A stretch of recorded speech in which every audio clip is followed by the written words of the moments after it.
Hello everybody, welcome back to my channel. My name is Becca and it is the end of another wonderful year, which means that it is time for my annual plant funeral video. Today we are having a funeral for my plants.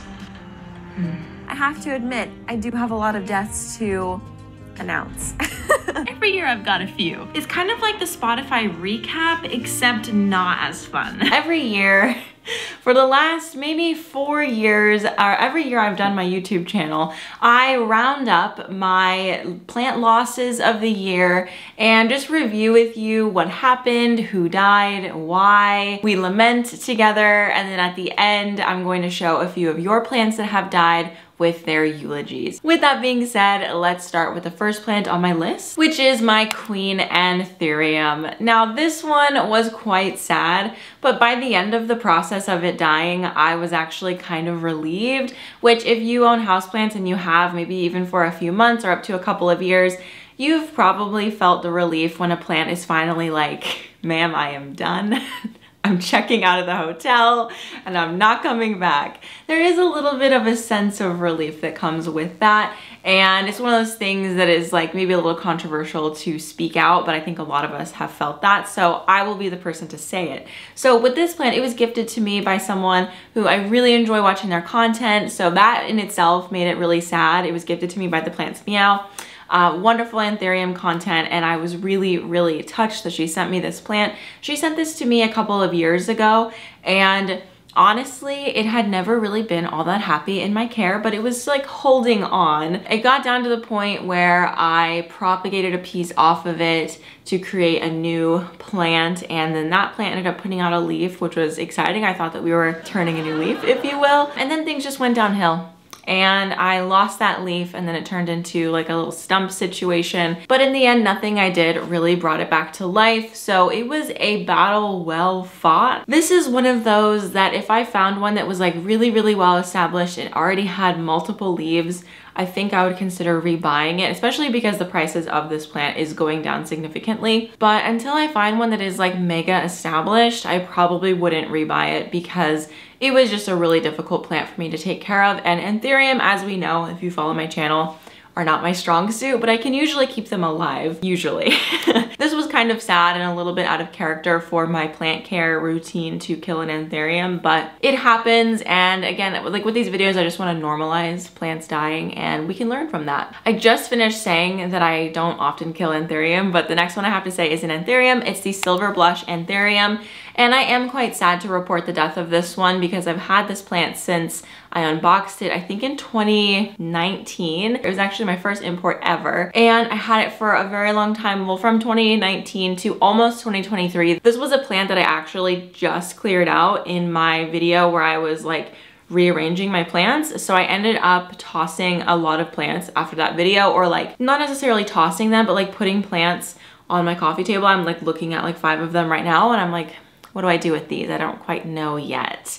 So they're kind of searching for new homes in the meantime. We will see. But anyway, so as I was cleaning things out, that plant was just, it was on its last leg. And I was really irritated with it because it was taking up really good space in the cabinet, which if you have a Milsbo or any sort of enclosure, you know that that space is like high dollar. You know, that's like the beachfront resort hotel. And I don't want plants that are in there that shouldn't be in there or have been in there for a long time and look like trash, which definitely has happened. And those plants just were not meant to be in my collection.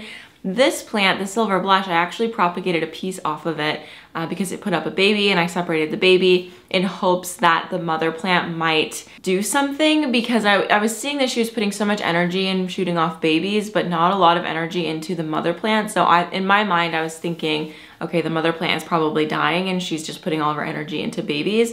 And so I separated one of them and then it didn't make it. I think it was a little bit too small, or I wasn't babying it enough. Either way, lost the baby, and then mom was looking really bad and I just decided to pull the plug. So that one was really sad. It was a really beautiful plant in its day, but in its last days it really looked horrible, and it really was one of the easiest plants I've ever tossed in my life. And I know that I could get it again, so it's not really all that sad for me. It is a little bit sad because I've had it for so long and I tried really hard with it. That is a plant that I would rebuy. That one just, it wasn't it anymore. Okay, this next one is pretty sad, but I lost my Rapidophora Tetrasperma, and if you have been a viewer for a couple of years, you have been through a journey with me on pronouncing the name of this plant. I, for the longest time, could not pronounce the name of this plant. I called it a Rapidophora. I think that was my #1 mispronunciation. I called it a Rapidophora for a very long time, maybe a year. And then I just continuously got some progressively more mean comments about how if I'm gonna be making videos online, I should probably learn how to pronounce things correctly. But I do understand the sentiment, because if I'm completely pronouncing it, not even like the way that the word even looks, Rapidophora is like not, anyway. So that plant in that situation was my wake-up call to be like, okay, let's actually make an effort to try to pronounce things how they should presumably be pronounced rather than whatever I come up with. And that has led to a lot of editing fiascos for me, because I'm sitting here on my phone trying to pronounce Thematophyllum by Pinetum. Thematophyllum, okay. Thematophyllum.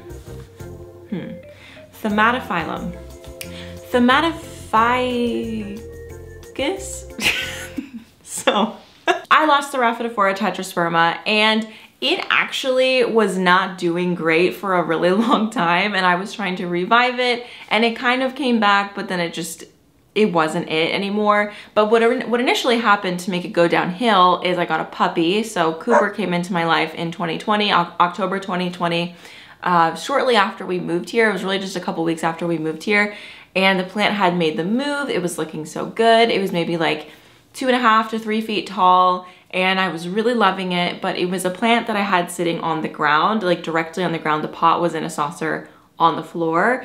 And Cooper is a little mischievous. He's a chewer.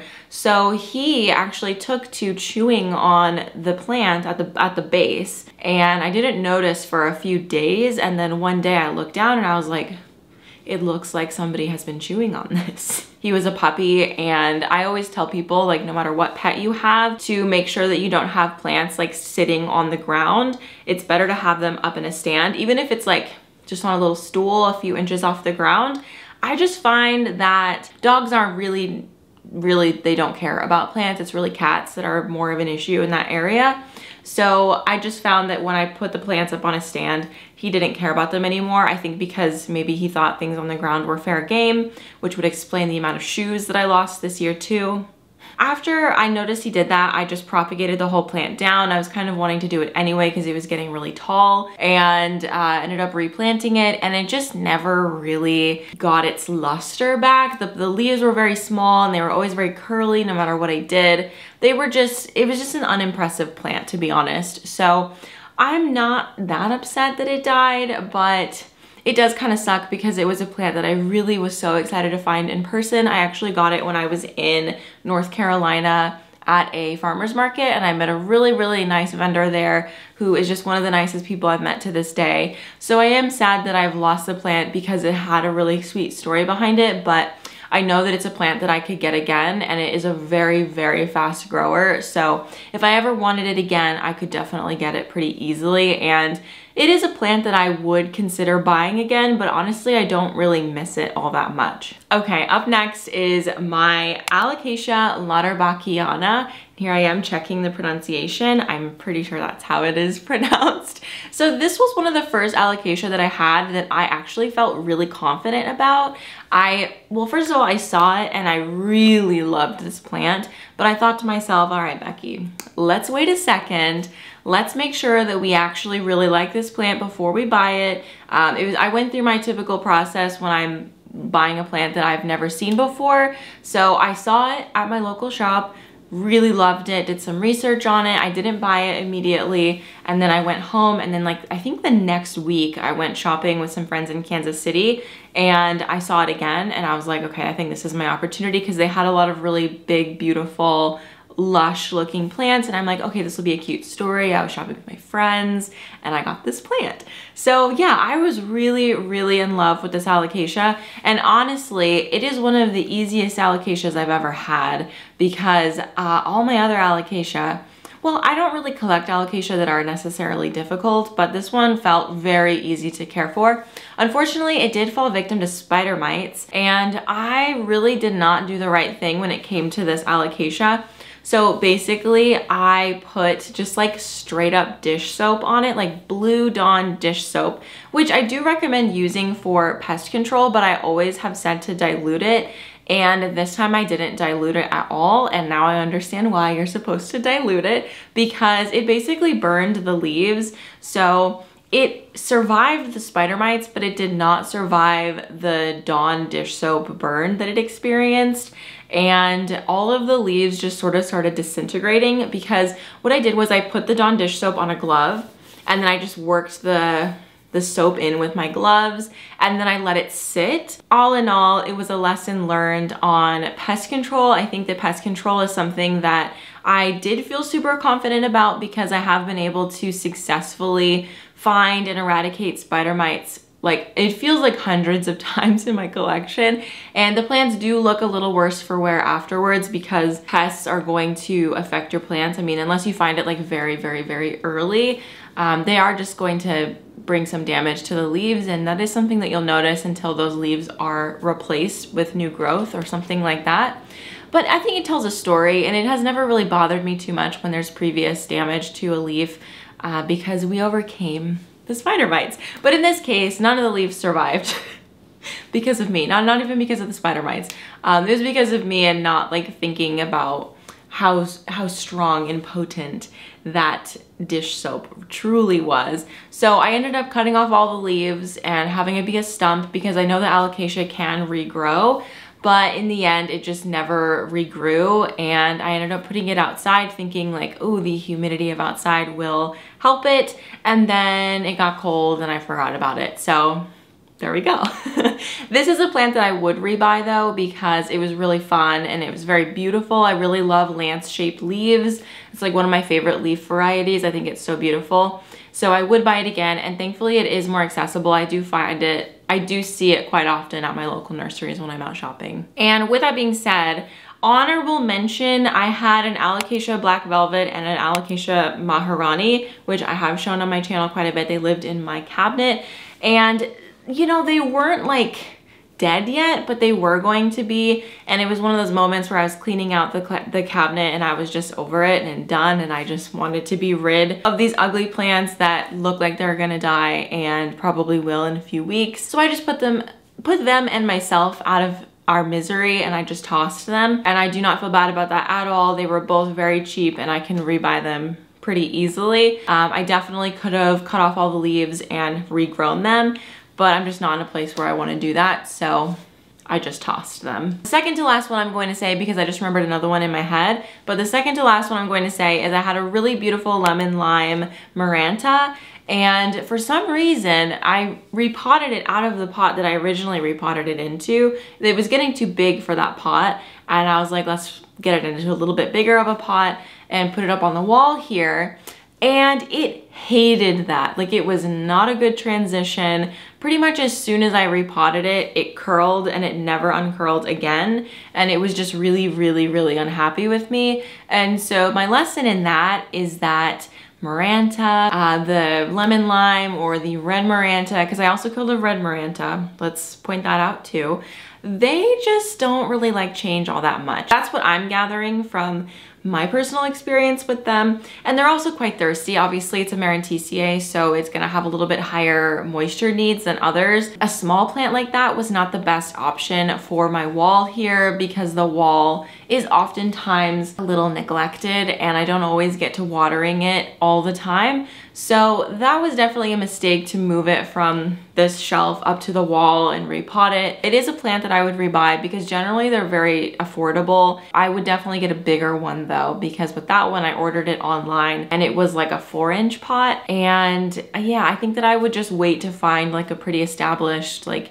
6-inch pot or something like that in person and go from there. I think it would be a lot happier if it was a little bit more established. And the last plant that I actually have to offer today, I'm going to pick it up and show you because I just got back from visiting my family for Christmas in Tucson, which was really fun, really beautiful. It was so strange to be in like a 70-degree day when there was a polar vortex happening for my plants here at home. So I was really concerned about the plants that they wouldn't be okay because I expected it to be cold, but I didn't realize it was gonna be as cold as it was. So I didn't move any of the plants away from the windows, but we did get new windows a couple years ago and they are really, really nice. So thankfully there was no cold burn through the windows or anything like that, but I did lose one plant over the week. And it is honestly the one plant that I lost this year that I am truly, truly so upset about. And I think that you might be able to predict which plant it is based on, you know, if you know my collection, but it is my Fittonia salad bowl. So yeah, I am actually really, really sad about this death because if you know me, you know that I just love Fittonia so much. And this one I've had since 2021, like summer 2021. And I've always said that Fittonia are one of those plants that is going to die and I'm gonna keep rebuying it just because it is my favorite plant and it is one of those plants that is very picky, it's very touchy and thirsty. At the end of the day, it's a very thirsty plant. So usually when I go on trips, my Fittonia falters and doesn't do very well, but most of the time I'm able to revive it in some way. But there's been several situations where the Fittonia was like very long gone by the time I came home. For example, this one, when I came home, it was already crunchy. Like everything in this pot is like crunchy and it feels like it's, when I touch it, it sounds like a pile of leaves outside. It's dead, like beyond dead, which is really sad because it was so big and beautiful. And that was actually one plant. So I bought that as like a basket, like a hanging basket from Walmart in 2021, like last summer, like I said. And it was just huge and I needed a special pot for it. And I got a custom pot from Terra Vita, one of my favorite pottery artists. And I planted it and it was perfect and I was so excited. And it just, man, it definitely did not do well while I was gone. And this actually was a big wake up call for me because knowing, and I'm like upset with myself over this one because there are things I could have done to prevent this. One of the main ones being like a hydro spike. Like I knew that this plant was thirsty. I gave it a really good watering before I left and I was only gone for 7 days. But I guess I didn't realize that I water this plant probably every 4 days just because it is so thirsty. So, and also I think maybe it being so cold might have stressed it out as well. But none of my other plants showed even a little bit of distress. Like they're definitely thirsty, but they're not like dying by any means.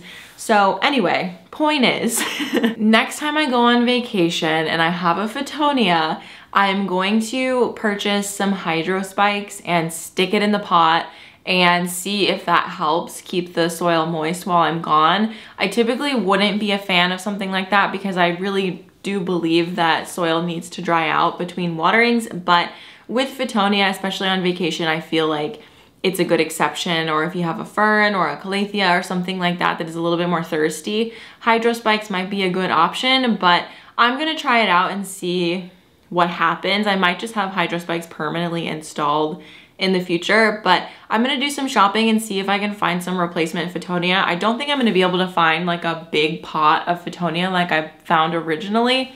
I will look, but I might just have to pot a bunch of small ones together and into this big pot and we'll just see how it goes. But all in all, that was probably the saddest loss and it happens. Sometimes we're gonna lose our favorite plants and it turns into a really good lesson because we felt a lot of emotion towards that plant, and so it feels important to learn from it so that we can be better in the future for future plants. So thank you so much for watching this video and hanging out with me while I explain all or most of the plants that died this year in my care. I want to always normalize that plants are going to die and that's okay. We don't like go out in hopes that this does happen, but it's really inevitable and it's more important that we learn from it than feel bad about it. And I don't know, think that we have a black thumb or something like that. Like, green thumbs are learned and earned. It's not something that you're born with. It's not something that's just gonna happen to you.